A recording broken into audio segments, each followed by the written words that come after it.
énormément. Pensez-vous que l'histoire de l'Afghanistan après 2011 est imprévisible? On peut pas dire que... Oui, je pense que on peut pas savoir si effectivement l'Afghanistan deviendra un pays démocratique. On le souhaite, on le souhaite. Mais rien n'est acquis, rien n'est acquis. Et finalement en français, d'où commence une civilisation? Ouf, voilà, là, c'est une question qui remonte au premier temps de l'humanité. Il y a eu des civilisations très anciennes il y a des milliers d'années. Or, et je ne pense pas qu'il y ait une civilisation supérieure à une autre. Il y a des valeurs démocratiques, cependant, qui, au cours des millénaires, se sont développées.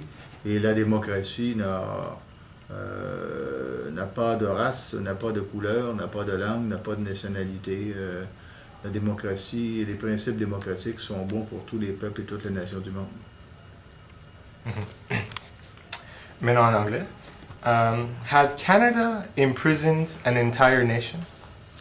No, not at all. I think Canada is participating in Afghanistan. Your meaning, your question is about Afghanistan, eh? Or about Canada itself? Well, I left it kind of ambiguous. Okay. So I think Canada is a great democracy here. And participation in Afghanistan is part of a joint participation of a large number of democracies, democratic countries around the world based on the rules of the United Nations. Okay. How can we encourage the arts in Afghanistan? Well, first of all, we have to establish democracy has to be established, and certainly the artists have a role to play in that process. I would say it's very tough to do it inside Afghanistan nowadays, but I've read books, I don't know the title in English, but les cerfs-volants de Kabul, Killers of Kabul. I think so. Yeah. I don't know the exact title in English, or A Thousand Splendid Suns. This is another very important book written by someone coming from Kabul. But the artists always played an important role in the process of establishing democracy or creating the basis of democracy. Mm-hmm. Has being in Afghanistan brought Quebecois closer together? No, I don't think it plays a role, or it has no influence at all on the question of unity in Quebec. Or I think just the same for about all the countries in the world. I would say I look at France, and that doesn't play a role at all. In Canada, Mr. Harper tried to use that, but I think it's an error. Mm-hmm. Yeah, I think so too. How important is it to catch Osama bin Laden? Well, that'd be important since he's someone very dangerous. Having said that, catching Osama bin Laden won't solve the problem. The problem of those kind of fanatic ideas or populism, which is something in politics very dangerous. We have to attack the roots of that, and the roots of that is certainly extreme poverty, a lack of democracy. And when there's an extreme poverty, a lack of democracy, then it gives the opportunities to the partisans of those fanatic philosophy or movement or populism to grow. So we have to attack the roots of the problem and not only the consequences of the problem. Mm-hmm. Do you agree with the Pottery Barn principle, popularized by General Colin Powell, that if you break it, you own it? Well, Colin Powell said a lot of things, but I don't know that philosophy saying that if you break it, you own it. Yeah, it's... You're responsible of what you've did. Yeah, what you've done. Mm-hmm, like in Vietnam. Well, I think the United States had nothing to do in Vietnam a few decades ago, first of all.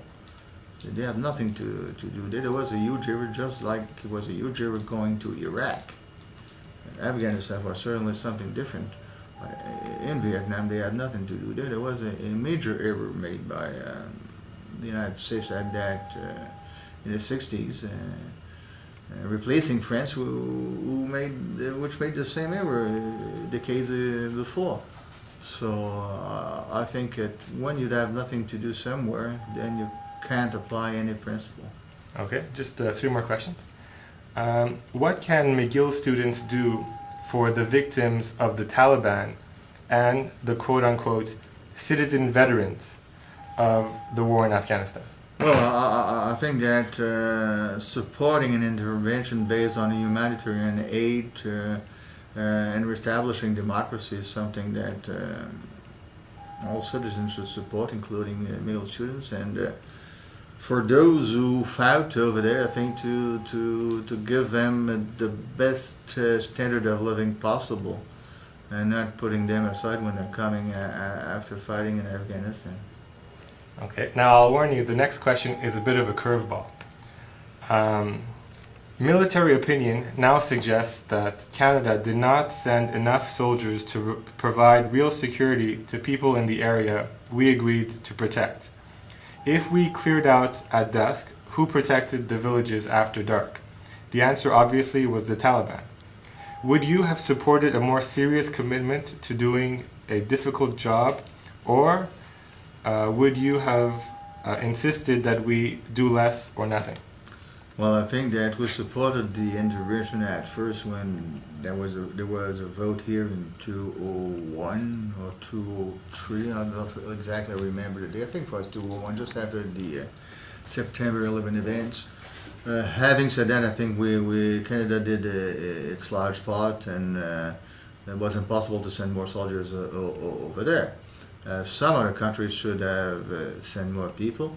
And first of all, if the United States didn't go to Iraq, then the situation would have been totally different in Afghanistan. That was a major error made by the Bush administration.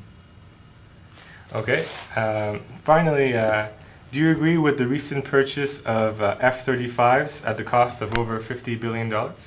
Well, I think on that, what we're basically asking is that since most of the aerospatial industries are in Quebec, Quebec should receive the part